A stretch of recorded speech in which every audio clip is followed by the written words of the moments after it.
அன்பு நெஞ்சங்களுக்கு சாமானியனின் வணக்கங்கள். ரிசர்ச் ஆராய்ச்சியை பற்றி ஒரு ஆராய்ச்சி செய்து உங்களுக்கு சமர்ப்பிப்பதில் பெருமகிழ்ச்சி அடைகிறேன். என்னுடைய எண்ண ஓட்டங்களும் என்னுடைய உள்ள குமுறல்களும் தான் இந்த பதிவோட வெளிப்பாடு. தமிழ்நாட்டை பொறுத்த வரைக்கும் government aided arts and science college, technical institution, university அப்படின்னு ஒரு 7500 ஒரு 9000 ஃபேக்கல்ட்டி உடைய போஸ்ட் வேகன்சி இருக்கு.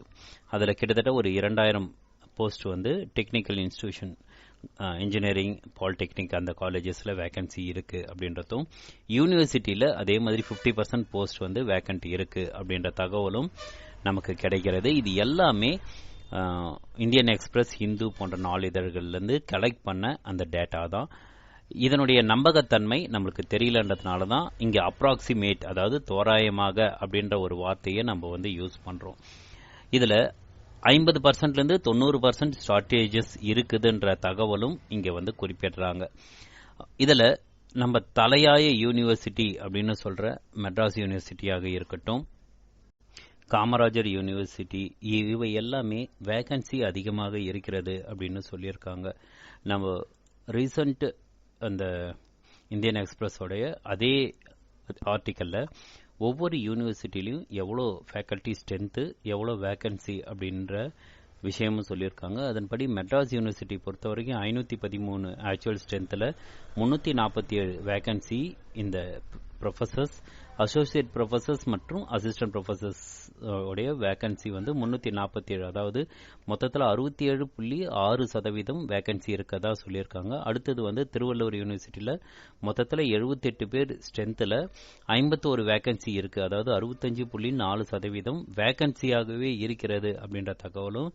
அதில் கடைசியாக வரும்போது பெரியார் யூனிவர்சிட்டியில் மொத்தத்தில் 168 ஸ்ட்ரென்த்தில் 39 வேக்கன்சி இருக்கு, அதாவது 23.2% வேக்கன்சி ஆகியிருக்குன்ற தகவலை சொல்றாங்க.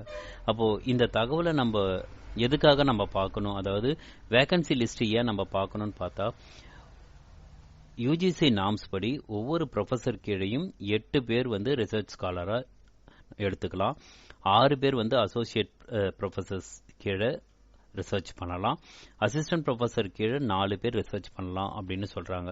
அப்போ இங்க இருக்கிற வேகன்சி லிஸ்ட் படி பார்த்தா ஒவ்வொரு யூனிவர்சிட்டிலையும் இப்போ 347 பேர் வேகன்சி இருக்கு மெட்ராஸ் யூனிவர்சிட்டியில அப்படின்னு ஒரு கணக்கு வச்சாலே, தோராயமாக இந்த 347 இன்ட்டு 4 பேர் மினிமம்னு வச்சா கூட 1388 ஸ்காலர்ஸோடைய ரிசர்ச் கேள்விக்குறியாக இருக்கிறது. அப்போ இது ஒன்லி யூனிவர்சிட்டிக்கு மட்டும்தான். இன்னும் government and government aided arts and science colleges, இல்லை டெக்னிக்கல் இன்ஸ்டிடியூஷன் சொல்ற இந்த இன்ஜினியரிங் காலேஜஸ், இவங்க கீழனா தோராயமாக இப்படியே நம்ம ஒரு யூனிவர்சிட்டியில் மட்டுமே ஒரு 1400 போஸ்ட்னா கிட்டத்தட்ட தமிழ்நாடு முழுவதும் ஒரு 5000லேருந்து ஒரு 6000 பேர் ரிசர்ச் பண்றதுக்கான வாய்ப்பு இல்லாமல் போகிறது. தமிழ்நாடு கவர்மெண்ட்டை பொறுத்த வரைக்கும் நிதி பற்றாக்குறை காரணமாக இந்த வேக்கன்சியை அவங்க ஃபுல் பண்ணாம அவங்க இருக்கிறதா ஒவ்வொரு கவர்மெண்ட்டும் நம்ம சொல்லிட்டு வராங்க. ஆனா அதே சமயத்துல பேரலா இந்த ரிசர்ச் ஸ்காலர்ஸ் உடைய எண்ணிக்கை, என்ரோல்மெண்ட்டும் குறைந்து கொண்டே தான் வருகிறது. இந்த ஹிந்து நாளிதழில் ஆன்லைன்ல ஜூன் 11, 2026 திரு ஜி யோகானந்தம் அவர் ஒரு ஆர்டிக்கல் இருந்தார். அதில் why Tamil Nadu must reform its PhD programs to boost research and இன்னோவேஷன்ற ஒரு ஆர்டிக்கல் கொடுத்திருந்தார். ஏன் PhD ப்ரோக்ராமை ரீஃபார்ம் பண்ணணும் அப்படின்றதுக்கு சொல்லியிருந்தார். அதன்படி பார்த்தா early break down of PhD candidates அப்படின்ற ஒரு விஷயத்துல, early break down of PhD graduate, அதாவது ஒவ்வொரு வருஷமும் PhD கிராஜுவேட்ஸ் எவ்வளவு பேர் வெளியில வராங்க அப்படின்னு பார்க்கும்போது 2020-21 காலகட்டங்களில் 3206 பேர் டாக்டரேட்ஸ் அவார்டு ஆயிருக்காங்க. ஆனா கம்பேர்டு வித் 2019-20 அண்ட் 2018-19 பாத்தீங்கன்னா 2018-19 5844 டாக்டரேட்ஸ் அவார்டு ஆயிருக்காங்க. ஆனா 2020-21 பாத்தீங்கன்னா அதுல பாதிக்கு பாதி, அதாவது 3206 பேர் தான் டாக்டரேட்ஸ் அவார்டு ஆயிருக்காங்க. ஆனால் தமிழ்நாடு தான் ranks first in India for awarding doctorates அப்படின்ற ஒரு விஷயத்தை அவங்க வந்து முன்னிருந்தாங்க. ஆனால் இன்னைக்கு 2025 எவ்வளோ பேர் நான் டாக்டரேட்ஸ் பிஹெச்டி கிடைச்சிட்டாங்க அப்படின்ற போது பார்க்கும்போது இன்னும் all India survey on higher எஜுகேஷனில் அவங்க வந்து அந்த தகவலை வந்து இன்னும் பப்ளிஷ் பண்ணல அப்படின்ற ஒரு விஷயம்தான் வந்திருக்கு. அப்போது இன்னைக்கு இருக்கிற காலகட்டத்தில் டாக்டரேட்ஸ் எங்கெங்கன்னா ஃபில் பண்ண வேண்டியமோ அசிஸ்டன்ட் ப்ரொஃபஸர்ஸ் இல்லை, அசோசியேட் ப்ரொஃபஸர்ஸ் இல்லை, ப்ரொஃபஸர்ஸ் இல்லைன்ற ஒரு காரணம் ஒரு பக்கம் இருந்தாலும் சேர்ந்தவங்க அவங்க வெளியில் வந்து அவங்களுடைய பிஹெச்டி எத்தனை பேர் வாங்கினாங்கன்னு வரும்பொழுது இந்த 5 வருஷத்தில் நம்ம ஒரு பார்க்கும்போது கிட்டத்தட்ட ஒரு 42,913 பேர் ரிசர்ச் ஸ்காலர் வந்து ரிஜிஸ்டர் பண்ணிட்டு அதில் வந்து ஒன்லி 12,625 ஸ்டூடெண்ட்ஸ் தான் வந்து, அதாவது 29.4% தான் வந்து சக்ஸஸ்ஃபுல்லாக அவங்க கம்ப்ளீட் பண்ணி தீசிஸை சப்மிட் பண்ணியிருக்காங்க. இப்போ வந்து தோராயமாக ஒரு 47 பேர் பிஹெச்டி ஸ்காலர்ஸாக அவங்க என்ரோல் பண்ணியிருக்காங்க. இது வந்து ஒன்லி யூனிவர்சிட்டிஸ் மட்டும் இல்லை, across state colleges and universities எல்லாமே இருக்கு. இது ஏன் நடக்குது? இவ்வளோ பேர் என்ரோல் பண்ணிட்டு ஒன்லி இவ்வளோ பேர் தான் சப்மிட் பண்ணுறாங்க அப்படின்னு பார்க்கும்போது இந்த டிலேக்கும் நான் கம்ப்ளீஷன், அதாவது சப்மிட் பண்ண முடியாததுக்கும் பலவிதமான காரணங்கள் இருக்கு. அதில் ஒவ்வொரு காரணமாக பார்க்கலாம். ஃபர்ஸ்ட் வந்து ஃபினான்ஷியல் ஸ்ட்ரகிள்ஸ். அது வந்து முக்கியமாக அந்த ஃபெலோஷிப்பு, ஸ்காலர்ஷிப்பு, இல்லை நான் ஒன்று பப்ளிஷ் பண்ணுறதுக்கு என்கிட்ட காசு இல்லை, அல்லது அங்கே தங்கறதுக்கான காசுகள் செலவினங்கள் எனக்கு அதிகமாக இருக்கிறதுன்ற காரணத்தினால சில சமயங்கள் டிலே ஆகலாம், அல்லது கம்ப்ளீட் பண்ணாமல் போகிறதுக்கு இது வந்து ஒரு மெயின் ப்ராப்ளமாக இருக்குது. செகண்ட் விஷயம் வந்து கைட் அண்ட் மென்டார் இஷ்யூஸ்ன்னு சொல்லியிருக்காங்க. இதுவும் சரியான விஷயம்தான்.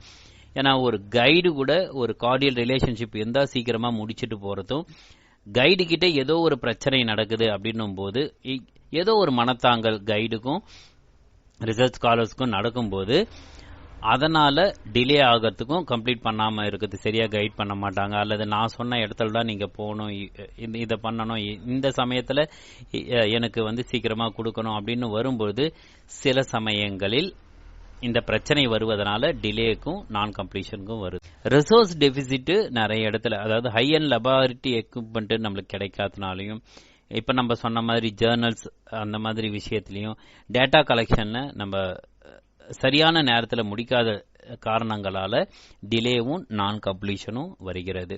மாதிரி இந்த கைடு, அதாவது மென்டார்ஷிப்னு சொல்லுவாங்க, கைடு அட்மினிஸ்ட்ரேட்டிவ்ல பெரிய பிரச்சனைகள் இங்கே வந்து நடக்குது. முக்கியமாக பார்த்தீங்கன்னா இந்த சூப்பர்வைசர் வந்து ஸ்டூடெண்ட்ஸை வந்து சில பேர், நான் வந்து எல்லாரையும் நான் வந்து காரணம் காட்ட விரும்பவில்லை, என்னோட கைடு, என்னோட பிஹெச்டி கைடே எனக்கு வந்து ரொம்ப சப்போர்ட்டிவ், என்னை வந்து உரிமையாக திட்டுவாங்க. நான் ஒரு கான்ஃபரன்ஸுக்கு, லோக்கலில் நடந்த கான்ஃபரன்ஸுக்கு நான் வந்து காசு கட்ட முடியல, அதனால் நான் பார்ட்டிசிபேட்டே பண்ணலன்னு சொல்லும்போது என்னை உரிமையாக திட்டினவங்க. வெளியில் நடக்கும்போது அதுக்கு வந்து போயிட்டு வந்தேன் அப்படின்னு சொல்லும்போது நிச்சயமாக அந்த சமயத்தில் என்கிட்ட காசு இருந்தது, அந்த வெளியில் நடந்த கான்ஃபரன்ஸுக்கு நான் போயிட்டு வந்தேன். லோக்கல் கான்ஃபரன்ஸில் வரும்போது என்கிட்ட காசு இல்லை, அதனால் நான் வந்து பேப்பர் எதுவும் போடலை, ஆர்டிக்கல் ஆனால் ரெடி பண்ணிட்டு இருந்தேன், ஆனால் நான் பேப்பர் பப்ளிஷ் பண்ணல அப்படின்னு சொல்லும்போது என்னை வந்து உரிமையாக திட்டினாங்க.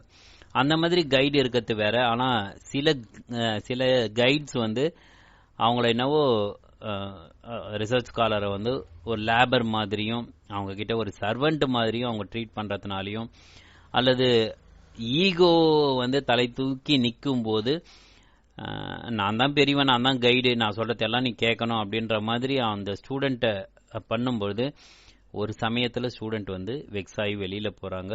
யூனிவர்சிட்டிலேயே வந்து கைடு சேஞ்ச் அப்படின்ற ஒரு ஆப்ஷனில் வைஸ் சான்சலர் மூலமாக போயிட்டு அழுது பல ஸ்டூடெண்ட் வந்து இந்த கைடுக்கு பதிலாக எனக்கு இந்த கைடு மாற்றிங்க அப்படின்னு சொன்ன விஷயங்களும் நான் பர்சனலாகவே நான் பார்த்துருக்கேன். அவங்கக்கிட்ட பேசும்போது இல்லை, என்னை இந்த மாதிரினா மென்டல் டார்ச்சர் அதிகமாக கொடுத்ததுனால என்னால் நான் எதை எடுத்து போய் கொடுத்தாலும் இந்த தப்புன்னு சொல்கிறாரே தவிர கரெக்டானது எதுவும் சொல்லலை அப்படின்ற மாதிரியும், சில இடங்களில் எனக்கு வந்து பைசா டிமாண்ட் பண்ணிகிட்டே இருந்தாங்க, அதனால் என்னால் பண்ண முடியல அப்படின்ற ஒரு காரணங்களும் அக்ராஸ் த யூனிவர்சிட்டி, நான் வந்து ஒரு பர்டிகுலர் ஒரு யூனிவர்சிட்டியோ ஒரு காலேஜ் மட்டும் சொல்லலை, அக்ராஸ் த யூனிவர்சிட்டியில் இந்த கைடு சம்பந்தமாக வரக்கூடிய பிரச்சனைகள், நான் திரும்பவும் சொல்கிறேன், இது வந்து எல்லாருமே பண்ணுவாங்கன்னு இல்லை, ஒரு சிலர் இந்த மாதிரி செய்யறதுனால டிலேவும் நான் கம்ப்ளீஷனும் ஏற்படுகிறது.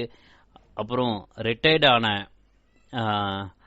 சூப்பர்வைசர்ஸோ அல்லது ஆப்சன்ட் சூப்பர்வைசர்ஸோ அந்த மாதிரி இருக்கிறதுனால பாடுறவங்களும் ரொம்ப அதிகம். அதனால் கம்ப்ளீட் பண்ண முடியாது. எனக்கு ரொம்ப பரிச்சயப்பட்ட ஒருவர் இந்த மாதிரி ஒரு கைடு விஆர்எஸ் கொடுத்துட்டாங்க.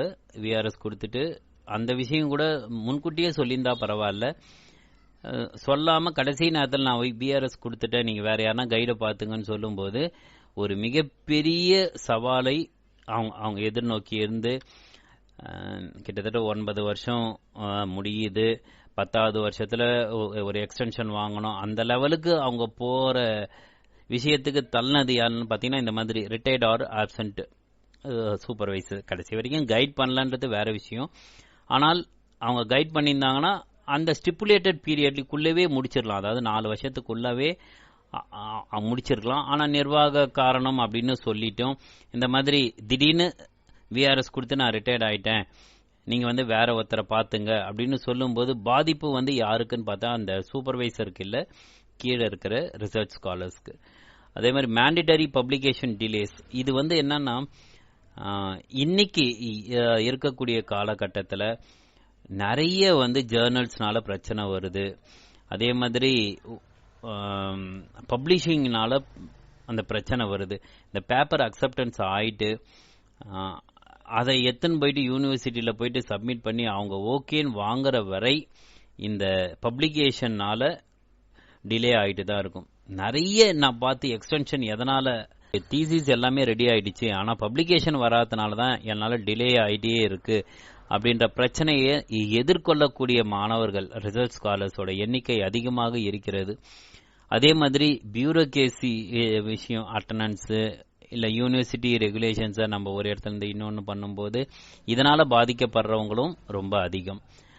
ஆக இந்த மாதிரி நிறைய பிரச்சனை ரிசர்ச் ஸ்காலர்ஸ் ஃபேஸ் பண்ணிட்டு இருக்காங்க. இப்போ இரண்டுத்தையும் நான் கிளப் பண்ணுறேன். ஒரு சைடில் ஃபேக்கல்டிஸ் நிறைய பேர் இல்லாதனால நிறைய ரிசர்ச் ஸ்காலர்ஸ் என்ரோல் பண்ண முடியாமல் பாதிக்கிறாங்கன்ற விஷயத்த ஃபர்ஸ்ட் பார்ட்லையும், செகண்ட் பார்ட்டில் ரிஜிஸ்டர் பண்ணிட்டாங்க, ரிஜிஸ்டர் பண்ணவங்க எவ்வளோ பேர் சப்மிட் பண்ணுறாங்க, ஏன் சப்மிட் பண்ணலன்ற காரணத்தையும் இப்போ நம்ம சொல்லிட்டோம். இப்போ இரண்டுத்தையும் கிளப் பண்ணி என்னுடைய suggestion, arts and science, engineering, BEd, agriculture, horticulture, இந்த மாதிரி பல காலேஜஸில் பிஹெச்டி முடித்த எவ்வளோ ஃபேக்கல்ட்டி மெம்பர்ஸ் ஒர்க் பண்ணிகிட்ருக்காங்க. ஆனால் அவங்க கைட் பண்ண முடியல. ஏனென்றால் அந்த டிபார்ட்மெண்ட்டில் கைட் பண்ணுறதுக்கான அந்த சென்டர் இருக்காது. அப்படி இல்லைன்னா இப்போ பிஎட் காலேஜஸ்னால் பொறுத்த வரைக்கும் அங்கே பிஜியே இல்லை, அதனால் நீங்கள் கைட் பண்ண முடியாதுன்ற ஒரு நார்ம்ஸு, இந்த மாதிரி பல நார்ம்ஸுக்கு இடையில் ஒரு யூஜிசிக்கு வைக்கக்கூடிய கோரிக்கையும் என்னவென்றால் பிஹெச்டி முடித்தவங்க அந்த சம்மந்தப்பட்ட காலேஜ்லேயே அவங்க என்ரோல் பண்ணி அவங்க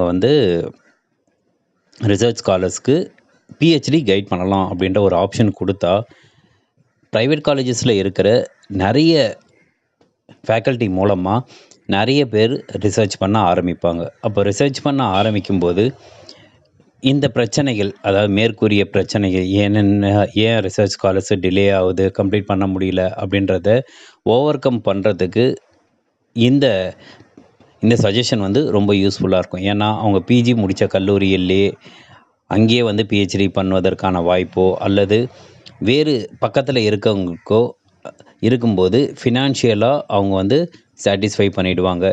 ப்ரைவேட் காலேஜஸில் அவங்க கலெக்ட் பண்ணுற ஃபீஸ் அவங்களுக்கு டாலரேட் பண்ணுற மாதிரி இருந்தால் அவங்க இதுவே பண்ணிவிடுவாங்க. கைடன்ஸ் சொல்கிற வேலையை சீக்கிரமாக முடிக்கிறதுக்கான வாய்ப்புகளும் இந்த மாதிரி எல்லாமே பக்கத்திலே இருக்கும்போது ட்ராவலிங்னால் ஏற்படக்கூடிய பிரச்சனைகளும் இங்கே சால்வ் ஆகும்.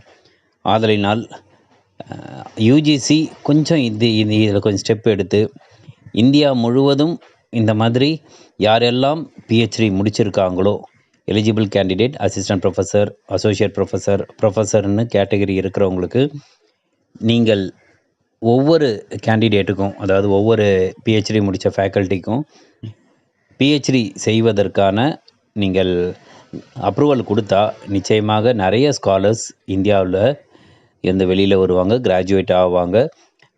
நிறைய புது புது இன்னோவேஷன் கிடைப்பதற்கான வாய்ப்புகளும் அதிகரிக்கும்.